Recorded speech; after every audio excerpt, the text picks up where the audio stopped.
はい、じゃあお時間になりましたので、2時からのセッションですね、ジェネレーティブデザイン実践編ということで開始させていただきたいと思います。そうしましたら出口の方ですね、一度クローズしていただければと思います。よろしくお願いいたします。はい、では今回ですね、ジェネレーティブデザインの実践編ということで、2時から1時間ですね、3人の方が登壇していただきます。まずはじめにインドのエヴァンジェリストのバルン、そして次にアメリカのエヴァンジェリストのポール、で最後にですね、ファブカフェ東京の金岡さんの3名様がご登壇いただきます。よろしくお願いします。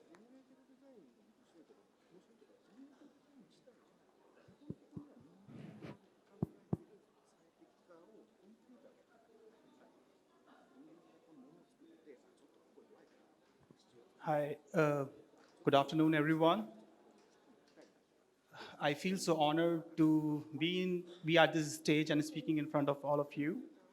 So my name is Varun Heta, and I am Fusion 360 Evangelist for India.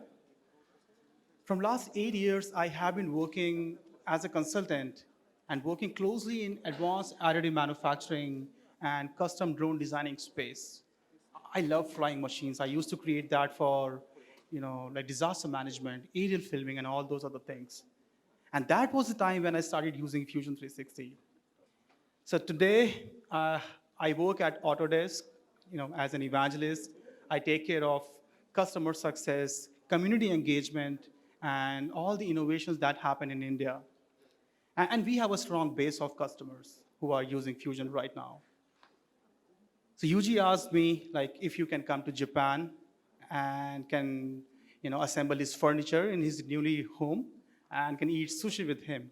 So I was excited, like, I cannot deny this offer, and because you are paying for my ticket, right? So I came down here, and then he informed that, hey, if you can present about something going on in India and how Indian customers are using generative design to become more innovative and creative. So I quickly made a presentation. It was like last minute thing I did ever. I slept at like 3 a.m. yesterday. So I'm a bit sleepy. Still, I'm sleepy. So India as a country, India is like world's second biggest population country. And we have a staggering number of people with disabilities. According to a research done by a research fellow at Max Planck Institute for Demographic Research, we have 26.8 million people have some or other kind of disability. And the most common form of disability is the movement disability, motion kind of thing. And this is affecting 5 million people in the country right now.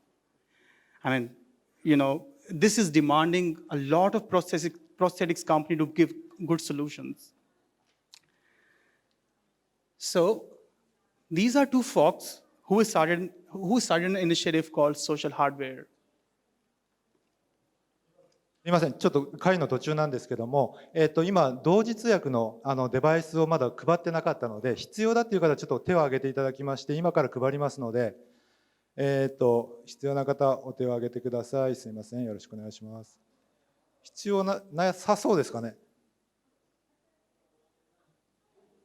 手を大きく挙げてください。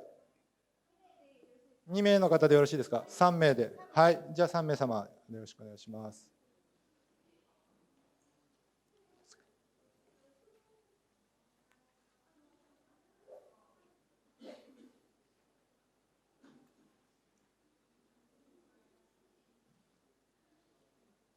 すみません、もう一度さっきの3名様、お手を挙げてください。申し訳ないです。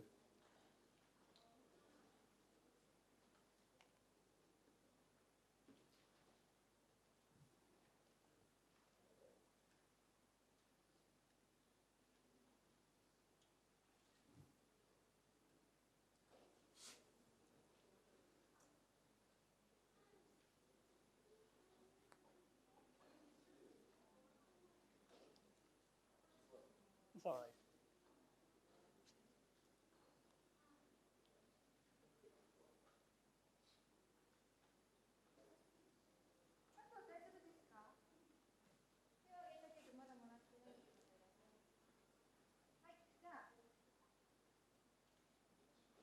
Cool. So an initiative called Social Hardware was started by The left guy is Abhit, his name is Abhit, and the other guy is Cameroon. So this Indo-British team, so an initiative called Social Hardware was started by them in 2017. And they observed that the prosthetics company that exists in the Indian market right now are importing products from overseas countries, which is affecting the cost, and every average common man cannot afford those international prosthetic devices available in India. So these people took the challenge and decided that we have to create something more affordable and accessible within the community that can be used by such massive audience. So they call it social hardware. It started from a napkin sketch. They decided to create human prosthetics and just to replace the costly overseas imports from overseas countries. This company is not just working from a country, they are actually operating from different countries. 5 individuals, 5 different countries. They are working from remote locations, and they need a way so that they can communicate and share their data with each other, hassle-free, more effectively. There is nothing better than adopting to a software called Fusion 360.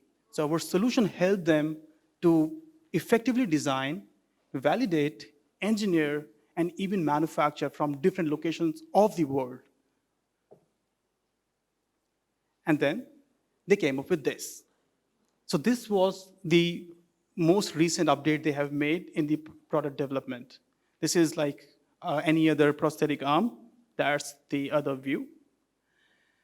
And if we look closely, this is like a fully automated prosthetic arm. It has motors, sensors, electronics, and so much to it. And it can literally give a lot of power in the hands of amputees or who are having disabilities. And when I saw about this, I felt that this is no different from the traditional solutions we have in existing market. It is like any other prosthetic arm, right? And then they observed there were still some problems. Problems like overall weight of the product, its usability, and convenience. I mean, we all know we can optimize the shape using modern CAD tools to make it more lightweight, and they did the same. They used like T-spline, nothing generative, all T-spline to make it more lightweight. They reduced a lot of material from the socket of the hand, which was pretty good. They got some really good results after that. But the actual problem started later on. In a country where we have so many people, everybody cannot afford futuristic technology. And people do a variety of jobs. There are so many people working in agriculture industry. And they just don't need a hand or a prosthetic hand. They want a hand that can give powers in their life, so that they can use tools, a variety of tools that can make their lives easier. And that is what was missing in the traditional market of human prosthetics. We all have hands, but nothing to grab tools of that, to a variety of that. The team is a fan of Marvel movies, and they started thinking, hey, why not make superheroes? Why not do something so that make people superheroes?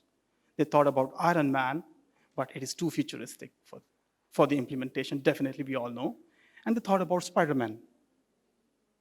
Spider-Man do something, almost everything with his wrist, right? It's like and all those things, and it can do whatever it wants. And this actually became the inspiration for the team to convert the traditional prosthetic arm into something that can give powers to a common man. They search on the internet, there's a glove that comes up that you can wear and you can shoot webs. It's just like a toy, right? And they thought if we could implement the same technique and change the wrist portion of the prosthetic arm, and maybe that could change a lot in people's life, in people's day-to-day job. So the designer, definitely not from India. So his favorite, that's what I heard from the team, that he used to eat a lot of avocado in breakfast. That's like one of his seasoning kind of thing. And he designed this. And that actually became the inspiration from. So this is called avocado wrist connector. So this is an attachment that can do a variety of jobs, that can give power in the hands of everyone. Now, even I was excited, like, how? What's this gonna do for a common man, for a prosthetic, for an amputee especially? This wrist connector was like 300 gram of weight, stainless steel, manufactured using 3-axis milling. Pretty good, one small, tiny accessory for the prosthetic arm. And that's how it was fitted, right there.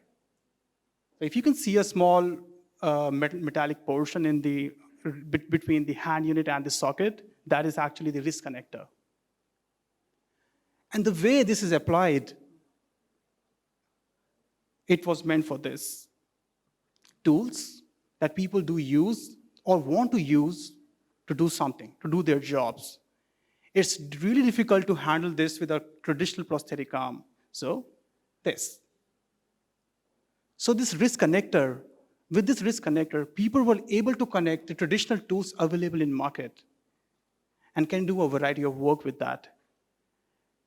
Now people had a variety of tools and they just have to put like a plug-and-play mechanism in the wrist connector and just work around with that. So that completely changed people's life when they started doing the pilot run of this product. This product was completely designed on Fusion, this entire prosthetic arm, and so this wrist connector. It has a spring-loaded mechanism inside so that you don't need any extra additional effort to remove or connect the tools with it. We were talking about weight, overall weight, and we all know adding 300 gram in the overall prosthetic arm was a big challenge for the team. And they decided that we have to reduce the overall weight of the wrist connector. I mean, 300 gram is a kind of weight, additional weight plus tool weight, right? So they used the traditional mechanical engineering techniques to cut out some weight. And they reduced that to 168 gram using their calculations or with their experience. They even thought 168 gram, and when they heard about a technology called generative design, they thought about implementing that in their workflow. And they used the same design to create a geometry like this with an obstacle, geometry in generative design workspace, and got a variety of options. So the wrist connector, which was weighing first 300 gram to 168, now they got a couple of options on generative design. And their biggest focus was to get the most possible shape, or best possible shape that can do the job for the attachment.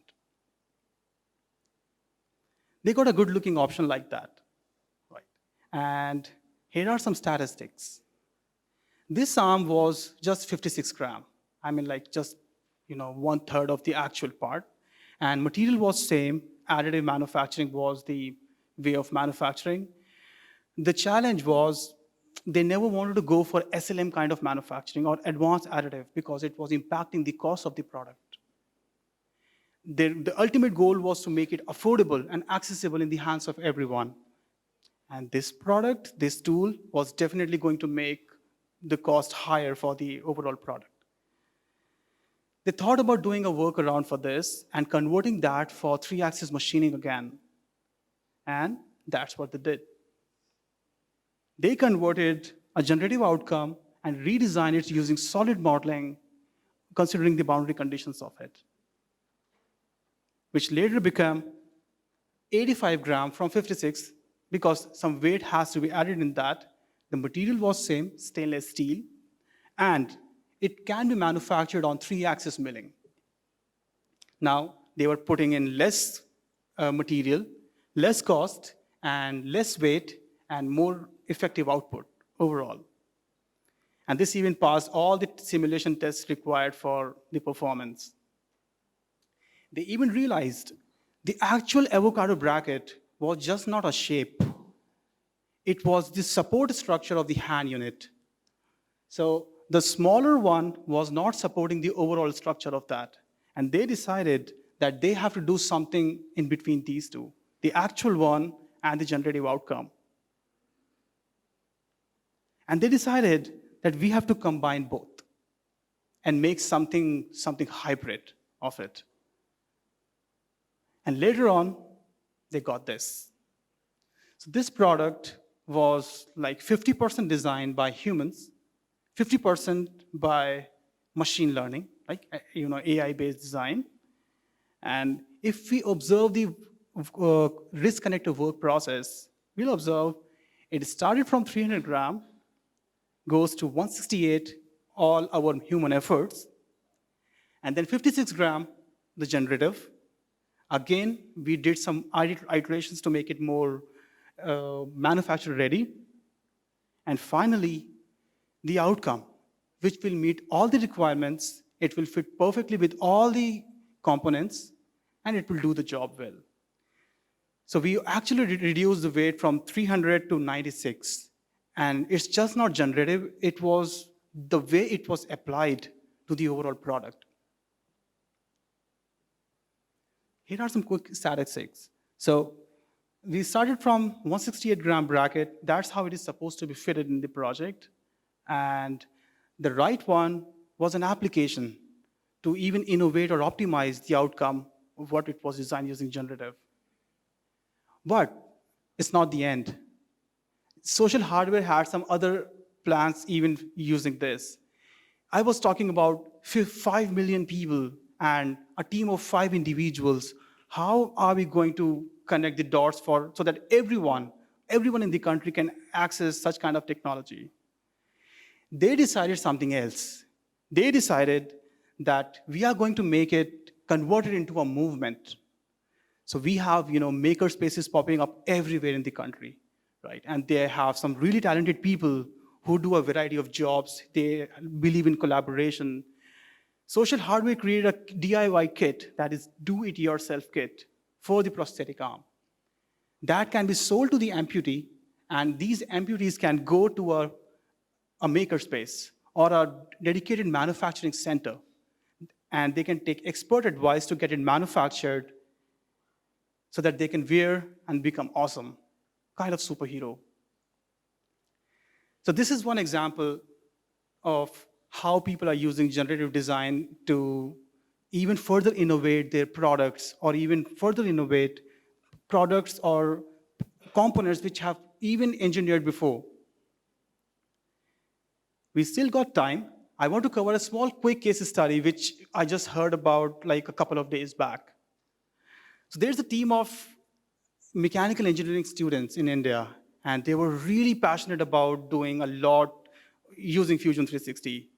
And we have an event called Baja. That's like an all-terrain vehicle race event. And they invite all the engineering graduates to come and participate in that.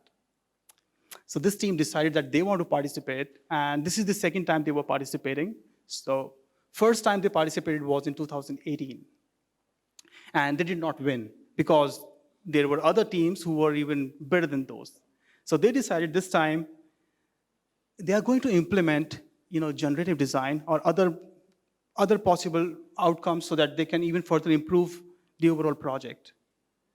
This project was 100% designed in Fusion 360, and they used the pipe welded structure, and they used 3-axis machining to machine some components. They observed that in order to have the competitive advantage, they have to reduce the weight of certain components. And by having technologies like generative design, they could actually do wonders in the performance of the vehicle. So this part, if you see, this is called a knuckle joint, which connects the wheel assembly to the main chassis. So they decided that they are going to recreate that using generative design, just in order to reduce the weight and improve the performance of the part. And they got a couple of options with that, and here are some quick statistics. From 744 gram, it was reduced to 456 gram, and consider a vehicle has 4 of these components, and it was a significant improvement in the performance.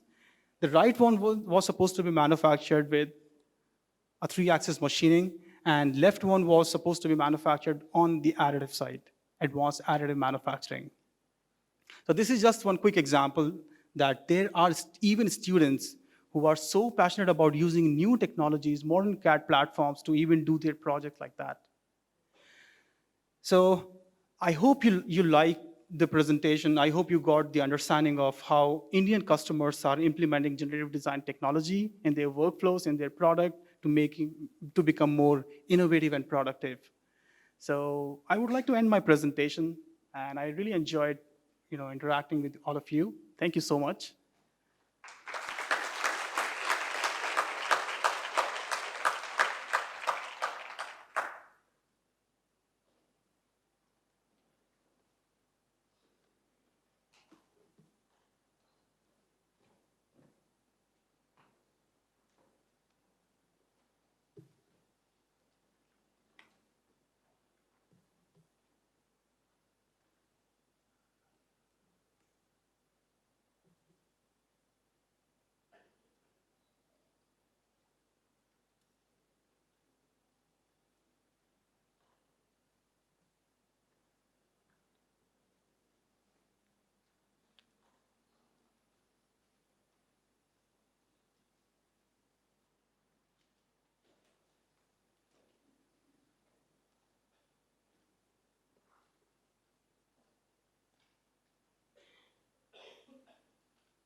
It's not doing anything.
It's definitely there.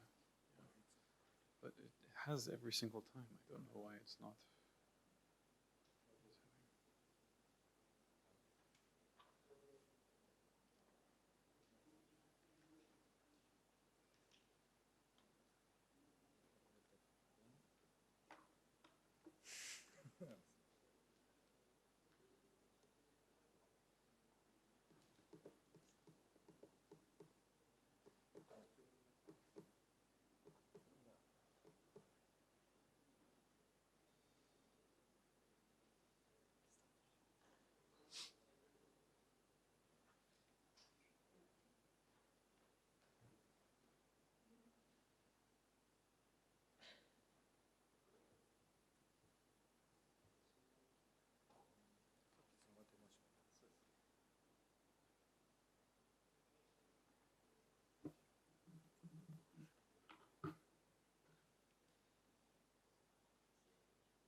going to be really good, I promise.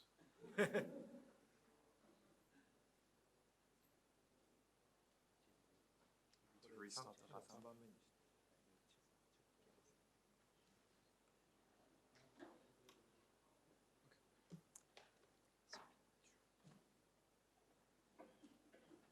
すみません、ちょっと不具合がありましたんで、先にファブカフェ東京の金岡さんの、発表の方からさせていただきたいと思います。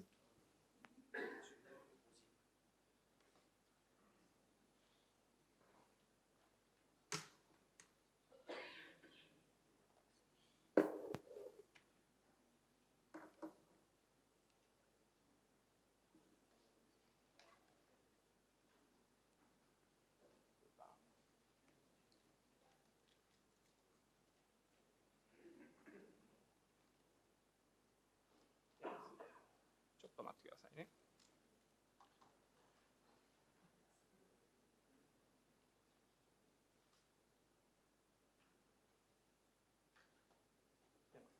はい、よかったです。こんにちは。ファブカフェ東京の金岡と申します。ちょっと今日どういうテーマで話そうかっていうのをいろいろ考えてて、デザイナーと AI デザインの関係性の現在形というふうにちょっと置いてみたんですけども、我々ファブカフェとですね、バーブルテクノロジーズさんっていう会社が、今回ジェネラティブデザインを応用した無人操船ヨットのデザインにチャレンジしまして、ついこの間ファーストフェーズが終わったばかりで、ちょっとまだまとめきれてないところもあるんですけども、それをちょっと紹介したいなと思います。で、このプロジェクトでは、一部で Fusion 360のジェネラティブデザイン、ジェネラティブを用いたデザインを使ったんですけども、ジェネラティブデザインは藤村さんが散々説明しているように、デザインする要素や課題を設定して、最終的な形状デザインはコンピューターによって行う手法ですよね。つまりこれが究極言うとデザイナーの手を経ないデザインの手法が始まりなのかなと思ってるんですけども、とはいえ今ジェネラティブデザインだとか、あるいは AI を使用したデザインっていうのは、主に形状の最適化を目的として、効率化だとかコスト削減だとか、製造に対する方向性が強いと思うんですよね。でただここからは将来的には形状だとか大きさだとかデザインそのものの衣装に関するデザインそのものにどうこういったものを応用していくかっていうところが想定されていくと思います。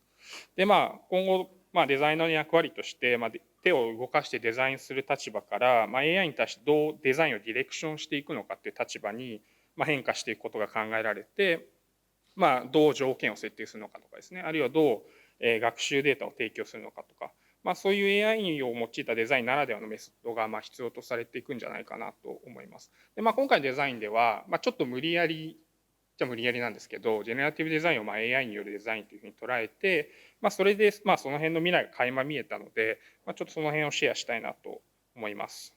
でちょっと自己紹介なんですけど、今日はプロフィールと同じ T シャツ着てきてめっちゃ恥ずかしいんですけど、ファブカフェ東京でファブディレクターをしている金岡と言います。もともとイギリスで建築を学んでたんですけども、設計事務所でその後ですね、アルゴリズムデザインの関係のデザインをして、ファブカフェで今ジョインをして、いろんなイベントとかクリエイターさんとの企画とかを担当しています。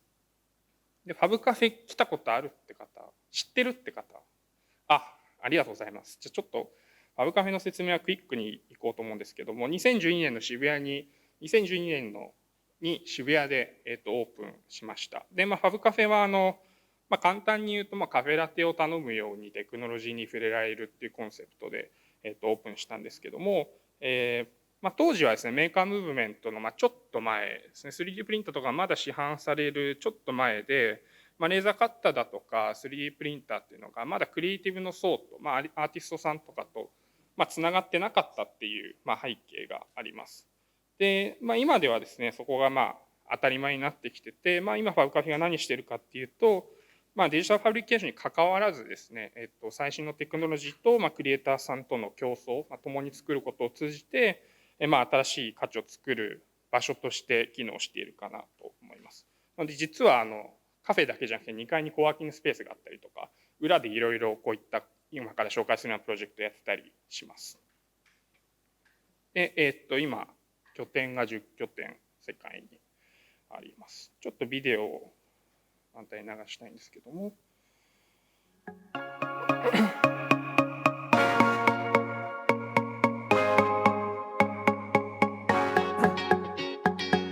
ょっと世界のファブカフェの紹介ビデオなんですけども、各ファブカフェデジタルファブリケーションのツールがありまして、エンジニアにとってはそこに行けば、アーティストに出会えて、自分のこうなんていうかテクノロジーをこう作品に昇華してくれるような人と会えたりとか、アーティストさんからしたら、そこでプロジェクトのメンバーと会えて、エンジニアさんと会えて、そこで、作品が実現するっていうような場所ですね。で、一般の人にとっても、クリエイターさんと対話ができるような場所になっています。ちょっと時間もないので飛ばしちゃうんですけど、ということで、デジタルファブリケーションとカフェ、オープンなスペースが一緒になった場所です。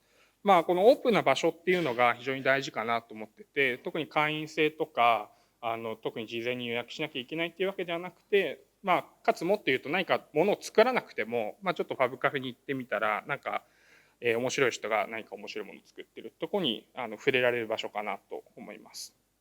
で、ファブカフェが一番大事にしていることはコミュニティです。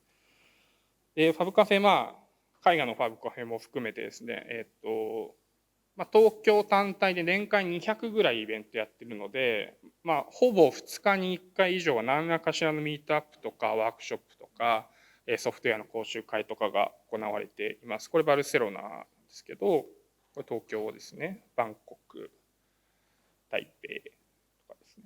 で、こういったカフェだけじゃなくて、イベントを通じてここのファブカフェの中に小さなコミュニティができてきています。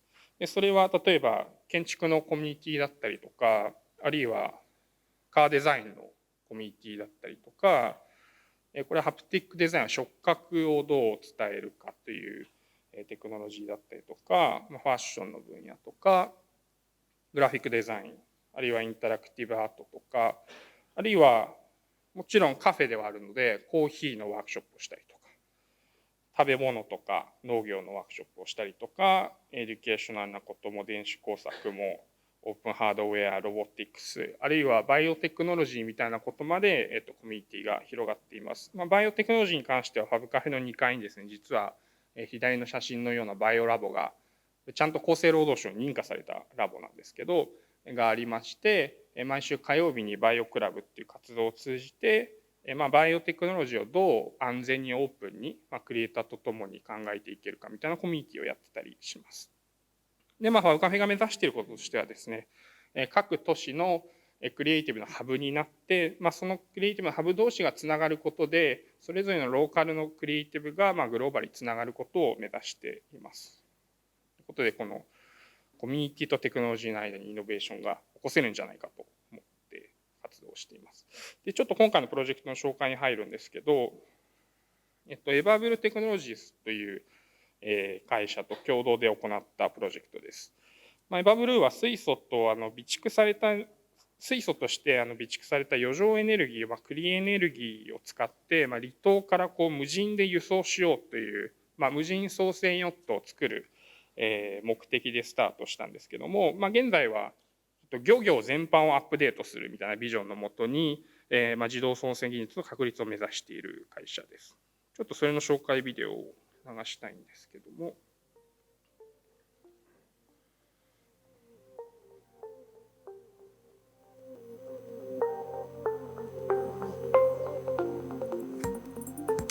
In the 18th century, ships had traveled around the world using wind power. The Industrial Revolution began an era which brought an end to sailing ships. During the 21st century, the Earth could overheat due to excessive amounts of carbon dioxide.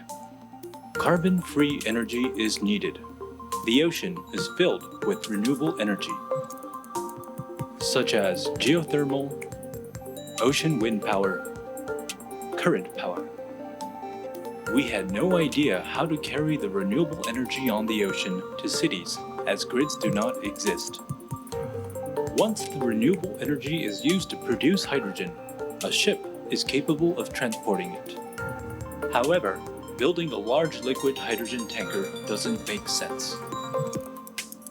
We plan to create an autonomous sailing boat to carry hydrogen in order to create a distributed hydrogen supply chain network on the ocean.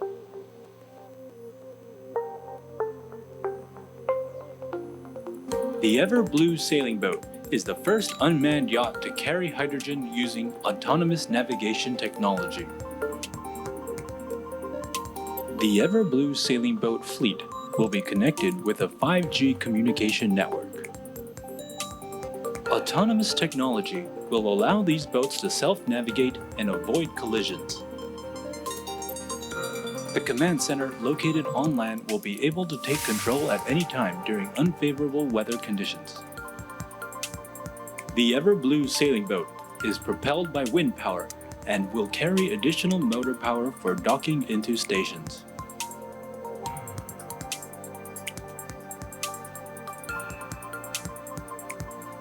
ちょっとこの辺で止めますが、こういった感じで自動操船のヨットをデザインする、かつこれ無人のヨットなので、今までにないものをデザインするというプロジェクトがスタートしました。で、ファブカフェでどうやってデザインしたかっていうと、コミュニティベースでデザインしたんですね。こういった活動をやりますということをオープンにして、さまざまなデザイナーエンジニアの方に賛同して参加していただいて、コミュニティベースでスタートしました。で、複雑な形状を短時間で製造可能な 3D プリンターを利用するっていうことを前提にしてですね、あるいは部位によって素材変更、マルチマテリアルに対応したような、製造手法の確立だとか、ジェネラティブデザインを使った、デザインの技術を、使用することで、今までにヨットになかったような、高強度かつ軽量な構造の実現をグループで目指したということですね。で、それももちろんデザインしなきゃいけないんですけど、今回実験的にジェネラティブデザインを入れてみて、デザイナーがそのジェネラティブデザインとどう向き合うかみたいなものも、ちょっと裏テーマとしてあったという感じです。これがデザインの様子ですね。週に1回、2週間に1回ぐらい、集まりながら、みんなデザイナー、エンジニアなんですけど、ヨットのことは素人なので、毎週専門家の方に来ていただいたりだとかをして、知識をためながら、ヨットのデザインを進めていきます。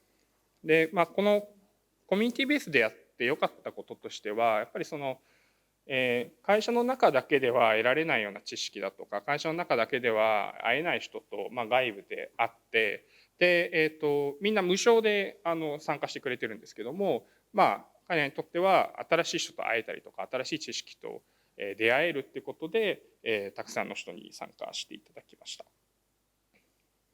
で、ちょっとヨットがどう進むかってすごい興味深いんですけど、みんな知らないと思うんですけど、右側のヨットの下にキールっていう部分がありまして、あれが帆を受けて水中の中でこう水に押されると、その抵抗力が生まれますよね。で、その風を受けた揚力とその抵抗力の合力によって推進するんですけども、つまり風上に向かっても進めると。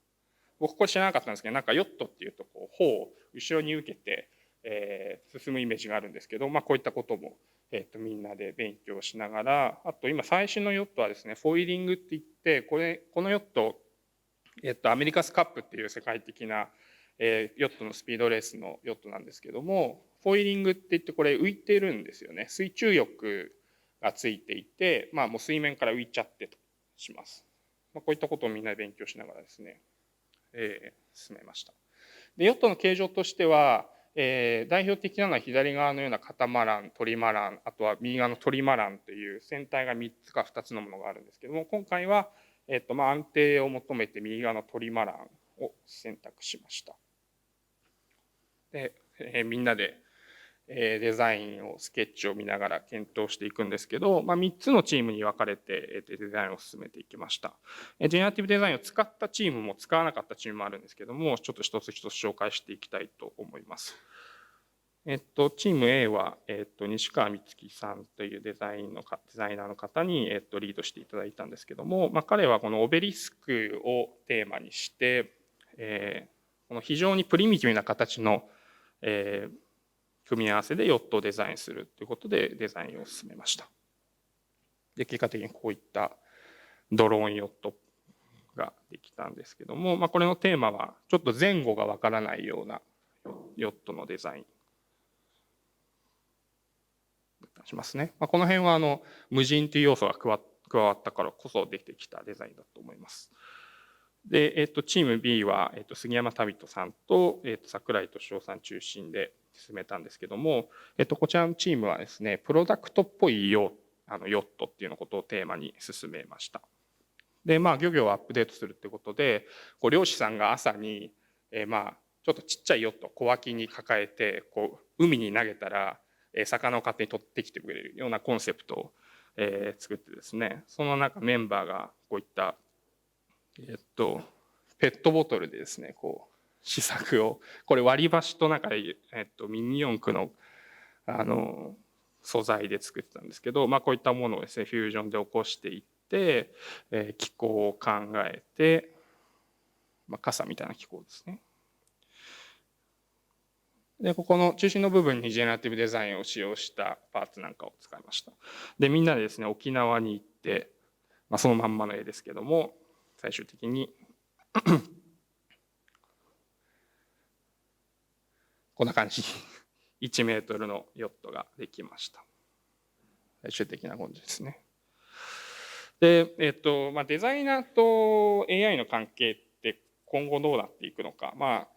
ちょっと今ニアリーイコールでジェネラティブデザインと AI を一緒にしてますが、やっぱり将来的にただ敷位置を設定したりとか条件をうまく設定する人がいいデザイナーなのかっていうと、それちょっとつまんないじゃないですか。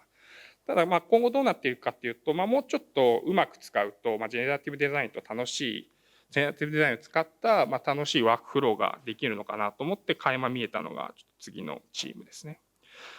ロサンという、某大手自動車メーカーの、デザイナーさんにリードしてもらったんですけども、最初はこういったちょっと菌類にインスパイアされたようなちょっとうねうねってしたものが、船体と船体同士をつなぐっていうところからスタートしまして、その後ちょっとアメンボにインスパイアされたこういったデザインにシフトしました。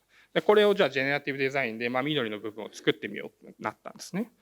でみんなジェネラティブデザイン使ったことないので、まずは自分たちが使えるツールで、こんな感じになるのかなとかちょっとラフで起こしたりしてました。で最初に船体3つ作りますよね。でこの間ジェネラティブデザインでつないでみようと思うんですけども、これジェネラティブデザイン Google で検索してみたらこんな出てくるんですけど、これを期待するじゃないですか。うねうねみんな好きですよね。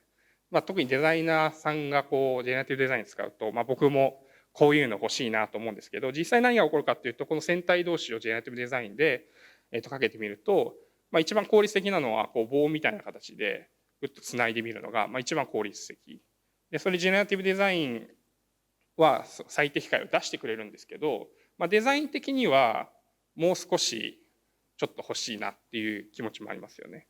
で、ちょっと細かい話はあれですけど、今回藤村さんに協力していただいて、取り付け部分を複数設定していただいてジェネラティブデザインをかけていったんですけども、この辺はなのでテクニックがちょっと、隠れ見えるところなんですけども、どこに取り付けるのか、どういうところに、ここには入っちゃいけないよっていう領域を設定するのかみたいなところで、ジェネラティブデザインをいわばハックしてデザインを進めていっています。でですね、ジェネラティブデザインでこういったヨットのすごいかっこいいヨットのデザインが完成したんですね。で、普通ならここで終わりなんですけど、僕らこれをさらにブラッシュアップしたくて、デザイナーさんにこんなのできましたって見せたんですよ。でそうすると何が起こるかっていうのはここから面白くて、デザイナーさんとジェネラティブデザインの対話が始まるんですね。で、これ左側がジェネラティブデザインで出てきた結果なんですけど、デザイナーさんはちょっとここダサいから右側みたいに曲げちゃおうみたいな。で全体もこれ左側が出てきたデザインなんですけど、ちょっとクロスさせるように左右変えちゃおうよみたいな。いやそれジェネラティブデザインの意味ないじゃんって思うかもしれないんですけど、ここが面白いところかなと思っていて、余条件をこうバッチリ与えてそこから最適解を得るっていうジェネラティブデザインの、今の主な使い方の先に、デザイナーがこうジェネラティブデザインからちょっとインスパイアを得るような、インスピレーションを得るような、こういった使い方もありなのかなと。で今後ここが結構本質になってくるんじゃないかなというのが思いました。で最終的なデザインはこんな感じで仕上がりました。でですね、1.5 メートル級の3D プリンターでこうやって作ってみて、今度海に浮かべてちょっとテストをしようと思います。でちょっとまとめなんですけど、こういったジェネラティブデザイン今製造で主に使われていると思うんですけど、やっぱりこのデザイン視点でジェネラティブデザインを見たときに、じゃあちょっとスケッチを書いてみて、それを条件を設定してジェネラティブデザインに入れてみて、でそこで得たフィードバックでまたスケッチを書いてみてジェネラティブデザインかけてみてっていうこのループこそが、ジェネラティブデザインをデザイン分野で応用していく、次のステップなのかなっていうのが、今回のプロジェクトで非常に面白かったところですね。じゃあちょっと最後になりますが、今回デザインはオートデスクの藤村さんにご協力いただいたりだとか、3D プリントをホームラブスさんにご協力いただいたのと、大型の 3D プリンティングを DD ジャパンとイリスさんにご協力いただいて、ここまで来ました。で第2フェーズが今後、4メートルクラスの、ヨットを作ろうと思っているので、ちょっと興味あって参加したいという方はぜひ声をかけてもらえればと思います。ありがとうございました。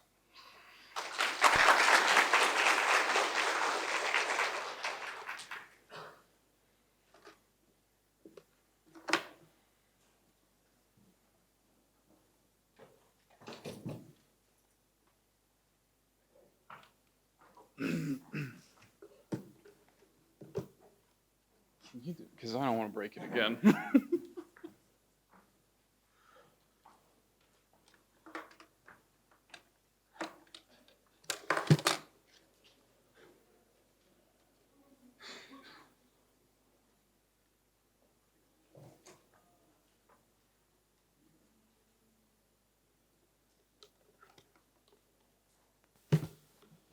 Okay.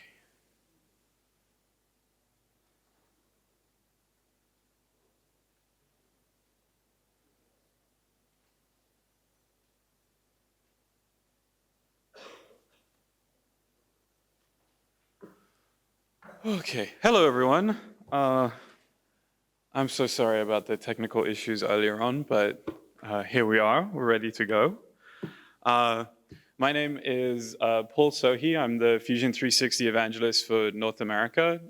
Some of you might remember me from last year. My nickname is Kuma-san. If you prefer to call me Kuma-san, that's cool, I don't mind.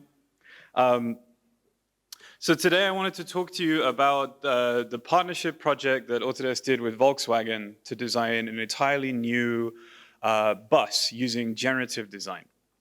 So the challenge with electric vehicles, if you're familiar with electric vehicles at all, is that everyone is anxious about range. They always think about range, how long can they drive the car for? Which is funny because if you have a petroleum car, you never talk about it. You never think about the range of your vehicle. Generally speaking though, whether it's a performance vehicle or a basic entry-level vehicle, cars are just heavy. And so when you switch from petroleum to electricity, you have to deal with weight a lot more.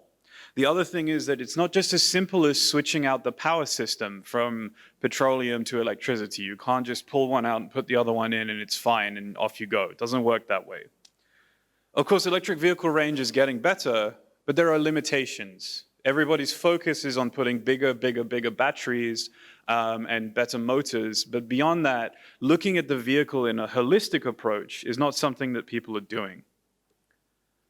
So the question that we asked ourselves with Volkswagen was, can we make electric vehicles more efficient? And can we produce them faster as well with Fusion 360? I mean, the answer is yes, otherwise I wouldn't be standing here right now, obviously. So this was the brief. Volkswagen has been in California for 20 years. And the Type 2 bus, if you remember that bus, is the spirit of California. When people think of Volkswagen vehicles in California, it's the Type 2. It's this classic vehicle that you go surfing in. That's the spirit of the city for Volkswagen there. So the brief was pretty simple. We need to radically lightweight the vehicle. It has to be able to push the expectations of electric vehicle range. And it must represent the future of driving. So there's a lot of stuff to do. And actually, we only had 4 months to do it in as well. So very, very, very, very, very tight deadline. Now, the funny thing for us was that Volkswagen didn't own a Type 2 bus. We actually had to go buy one on eBay. So that's the original on the left. And this is our concept for a modern vehicle, the Type 20, that we wanted to do together. And we knew that at the core of this, to make this the most efficient possible vehicle, to make it the most exciting thing to look at, generative design had to be at the center of this. Now, if you think about, if anyone is familiar with car design has to be that perfect balance between design and engineering. You can't have something that looks beautiful and drives like crap, and you can't have something that drives amazingly and looks rubbish. You got to find that balance. Now, of course, with generative design, the focus and the impetus is performance. It's to make the best possible stuff as light as possible, as quickly as possible. And it does that fantastically. Now, for car designers, we want to add an additional layer, which is design intent. So we took each element of the vehicle and we treated it as a separate generative design challenge, using the aesthetic of generative design to tie everything together. But that doesn't mean that we were just going to rely on whatever output we got from generative design. We wanted to make sure that we could manipulate and control it to look a very specific way. So with the wheels, that was, of course, the centerpiece, and you can see the sketch from Volkswagen here. This is what they really wanted this thing to look like. And then moving inside the vehicle to continue this sense of excitement and to see something brand new. The seats in the back where you would sit, we have a forest of generative design legs holding everything up. Going into the interior of the vehicle, the cockpit was one of the really important elements for them. So we knew that we wanted to use generative design for the steering wheel, but we also wanted to think about new driving experiences. So using a holographic display for speedometer and critical information, as opposed to standard dials, enables a driver to maintain their sight on the road without any distractions, because it only takes 0.2 seconds to go from living to dead in a car, and that's kind of frightening when you think about it. So anything that you can do to minimize accidents is a really important thing to do. And that continues into the back of the vehicle. I'm sure if any of you have kids, or you remember when you were a child and you're doing a long drive and there's all that noise in the background, and then suddenly, I remember my dad would always be like, all right, shut up, or we're turning around and we're going home. And he would take his eyes off the road like that. Of course, that's dangerous too. So we thought about new ways to communicate to the driver. In the roof there, you can see that there's this display panel. So you could actually send a message up there, and when the car comes to a stop, it actually drives it, the messages are driven to the front of the vehicle and communicated to the driver when it's safe to do so. So all of these different things came together, and we storyboarded it out. I'm sure all the designers in the room are familiar with this process, but we had to find that balance again of how is this thing going to perform and how is it going to look? So each step was considered, not just in the driving experience, but even in the unveiling experience. We wanted to make sure that when people saw this for the first time, it was the most exciting thing they'd ever seen. So how? How did Volkswagen do this? I mean, it sounds really nice, but I'm sure you want to know the details, right? Well, the first thing to consider with generative design, of course, is how we're going to manufacture things. Now, with a vehicle, parts are very large, and that, of course, size equates expensive. So we have to think about different ways to produce this. So the two most accessible methodologies were casting and machining. Now, one of the most interesting things for Volkswagen was that when it came to the future of driving, it's not just the future of driving the vehicle, but also the future of repairing the vehicle. So casting is an accessible process, it's a repeatable process, and it's also something that, it has its pros and cons. So it's expensive to set up the cost, but once it's set up, you're good to go. It's more easily replaceable when damaged, for example. So if you damage a casting tool, it's pretty easy to just make a new one once you've got that tooling ready. Machining, on the other hand, is a very accessible technology. So one of the visions for Volkswagen was, if you damage something on the vehicle and we're using machining, rather than having to order a part and bring it to you, why don't you just have it made right there for you at the mechanic's shop? Wouldn't that be nice? But there are, of course, other limitations. Machining is slower than casting, which means that you might be waiting a very long time. There are limitations to the kind of shapes you can make with machining compared to casting. So these are all things that were being considered at every stage, right at the beginning, before we even put anything into CAD or we put pencil. These are the conversations that Volkswagen are having to make sure that this is going to be the best possible version of this vehicle that they can come up with. Now, one of the other things to consider before we did anything in generative design is, what does a wheel actually look like? Now, I have some experience with automotive design myself, but I didn't know this because I'd never done rims, that a rim is actually quite a complex object. It has a side profile that's not all that basic, and you can't change that. If you change any of that, you change the performance of the wheel, you change the way that the car rides, everything goes wrong. This has to stay the same. It also means that it's easier to manufacture down the line, which would be very convenient too. So this is how we did it. Volkswagen started with this. We knew that the center and that the outer cannot change. That must stay the same. And what you're seeing there are some of the results that came out of generative design. Actually, all said and done, there were 72 viable designs produced by generative design in 2 hours. So imagine you're a car designer and you've been tasked with coming up with new wheels that have to be high performance, affordable, and quick to produce, and you just got 72 of them in 2 hours. I mean, I would take the rest of the day off. So what you're seeing here are some of the top choices by Volkswagen, the ones that they like the most. And you can see that the factor of safety pretty much stays the same with the exception of a few.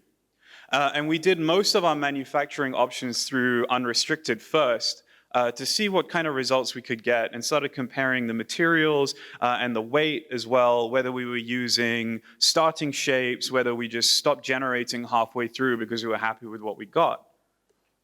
But of course, the actual design of the thing was really important too. So I mentioned at the beginning that Volkswagen had a very, very clear vision for what they wanted this to look like.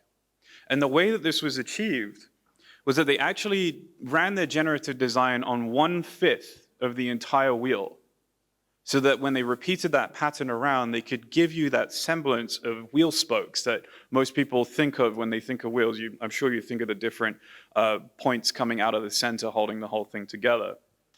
So of course, if you know Fujimura-san, then you know that he's the T-spline master. And if you know Endo-san, you know he's the T-spline's kami. And so we learned from them, actually, watching their videos, how much editing and changes we would need to do in T-spline. So this is the result that came from generative design. Those red and white areas were used as references to see the original versus the changes that were being made. Of course, one of the things that's very important is that if you change things that generative design gives you, you're also changing the performance of the vehicle. You're changing the performance of that part. That's something that's very, very, very important to keep on top of when you're designing a wheel. So we would take this part and make those changes as was necessary, and then that resulted in this. So this was the approved design, and you can see there the 5 different sections of the Volkswagen wheel as it was patterned together to create the design.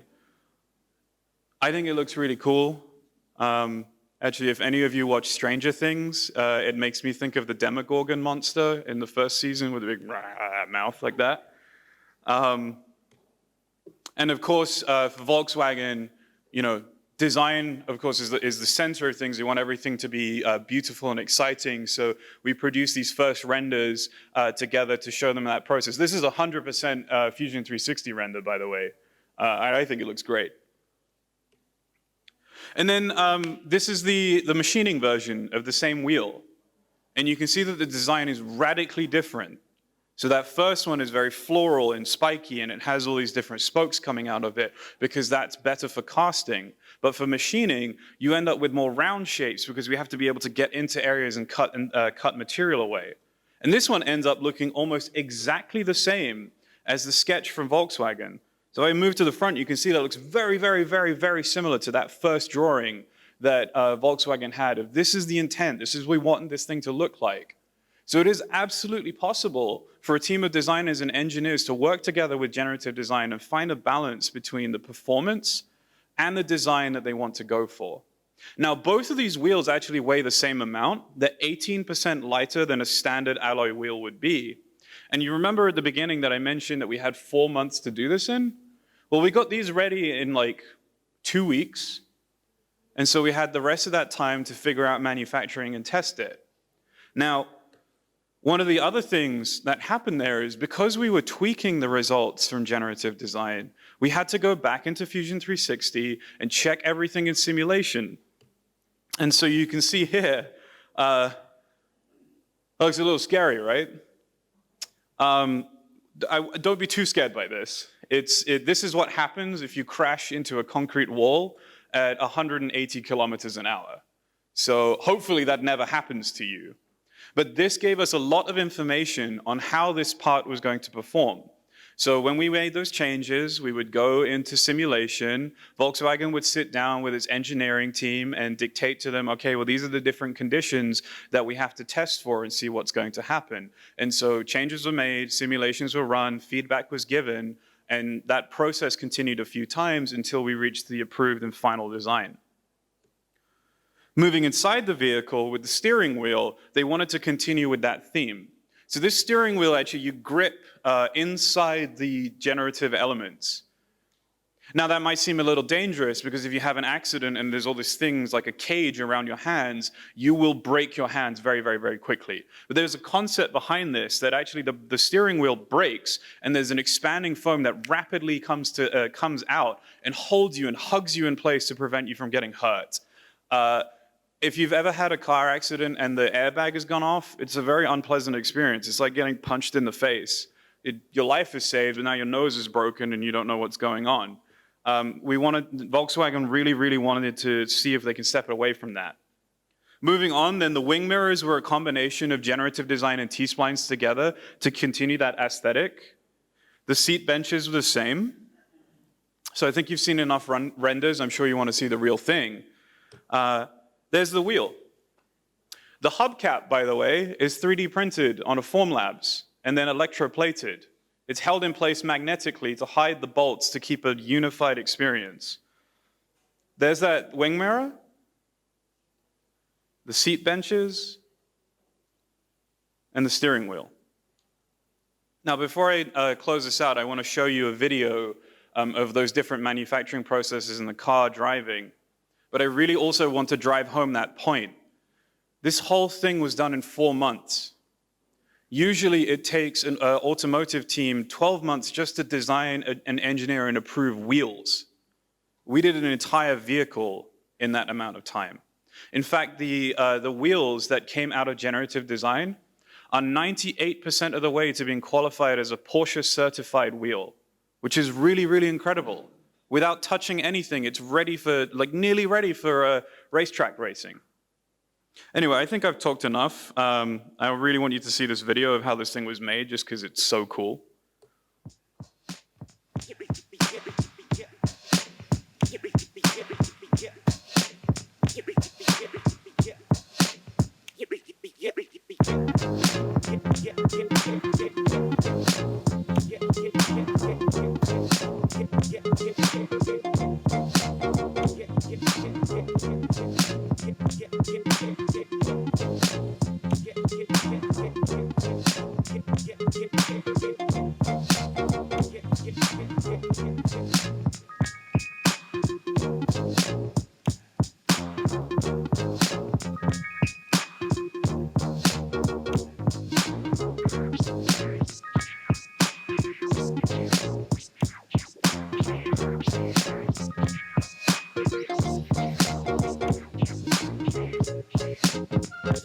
So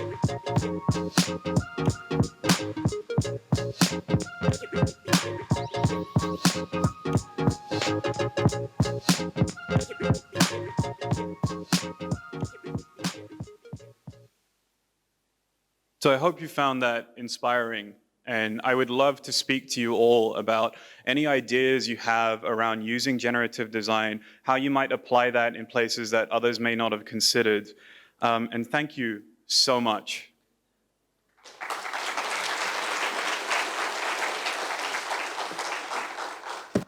はい、お三方、プレゼンテーションありがとうございました。Thank you very much for your presentation.